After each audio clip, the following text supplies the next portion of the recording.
Selamat siang, Pak. Mundur. Pak, maju lagi, Pak. Maju lagi, Pak. Baju legal, Pak. Kan akan kita monitor terusan di lapangan. Jadi nanti nama-namanya saya udah punya sih, siapa yang biasa tukang impor segala macam. Saya harapkan mereka mulai ngertikan itu, karena ke depan kita akan tindak. Sekarang pun di lapangan kita bisa terus dari waktu ke waktu. Kalau tangkap ya nggak bisa kayak dulu lagi.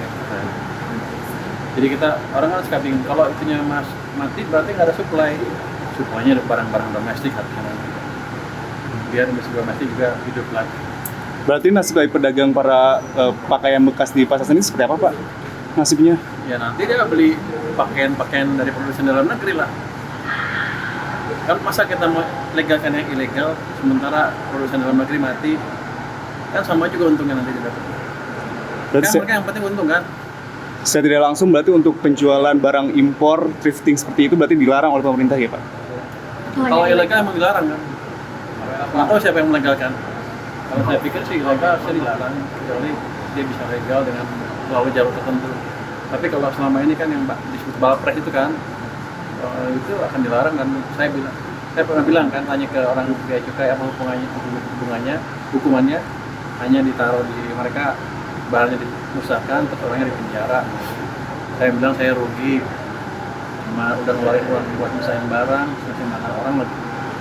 Jadi nanti barangnya dimusnahkan, orangnya denda, di penjara juga, dan akan di blacklist.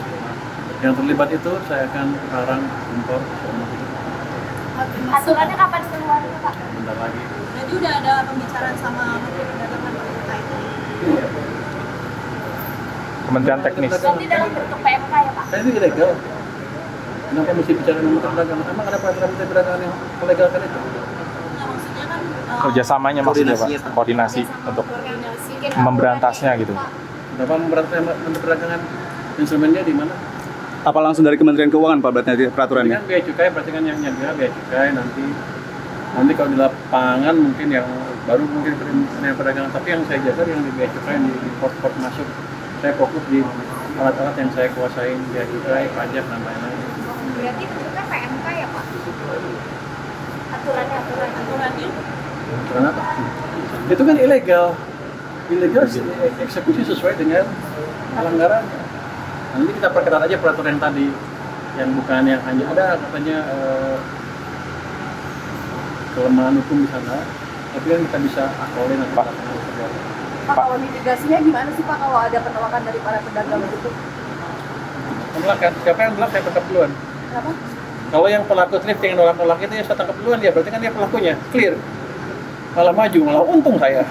Coba yang ini, dia kan ngaku bahwa saya pengimpor ilegal kan, alhamdulillah. Pak, di pasar Senen kan juga banyak yang berlambat yang komunikasi itu ya, Pak. Termasuk juga berlambat gitu. Ya, saya nggak sama aja ke pasarnya, saya cuma di pelabuhan aja. Jadi otomatis kalau itunya kurang, kan supply-nya kurang, dia juga kurang. Tapi nanti akan saya lihat seperti apa.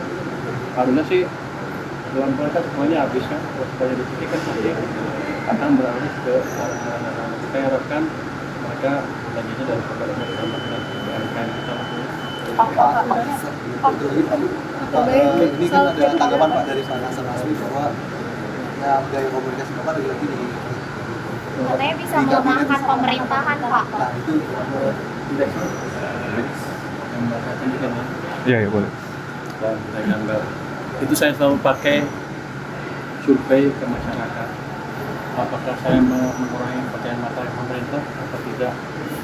Kalau dari angka kita yang terakhir, ini baru keluar angka bulan survei bulan Oktober dari dulu dari angka yang surveinya dilakukan oleh LPS. Ini indeks kepercayaan masyarakat pemerintah. Kalau jatuh seperti ini kadang buruk, kalau kanan bagus. Ini kemarin bulan September turun terus, Juli atau September turun terus, kita terendah sini. Tidak terjadi banyaknya demo. Tapi kita lakukan kebijakannya, mungkin bagian utama habis ada tapi ini berhasil membalikan sentimen masyarakat pemerintah. Justru ini levelnya sekarang berlevel sama dengan ini. Jadi sudah stabilitas. Jadi stabilitas pemerintahan lebih baik di mata nanti. Kenapa? Karena daya belinya juga membayar dari daya beli ini. Ini kita konsumen nih turun karena ekonomi buruk. Ketika ekonomi bagus, bisa naik lagi. Ini sama ini ada korelasinya. Ketika ekonomi buruk, maka nggak sudah pemerintah. Makanya banyak yang besar-besaran. Tapi kita yang mulai balik, mereka juga senang pemerintah. Jadi seperti yang saya kok. Tapi yang saya lakukan adalah memberikan pertanyaan. Itu juga atas pemerintah bapak. Itu yang jadi saya nggak berani gerak sendiri. Yang saya tahu saya pokoknya nantaran loh, tidak begitu. Dengan porsi yang lebih halus, berarti komentar. Saya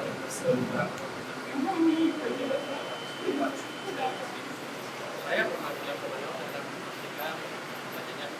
bilang bahwa kayak tadi jalan. Kenapa? Karena kita perlu ekonomi yang lebih cepat di triwulan keempat tahun ini. Sudah mulai kelihatan kan? Saya harus harapkan ke depan di saya tidak mencampuri kebijakan mereka ya, tapi memastikan bahwa penyerapan anggarannya tepat karena uangnya kan ada biayanya yang bertanya prioritasnya. Makasih ya. Soal anggaran LPDP Pak. Makasih ya.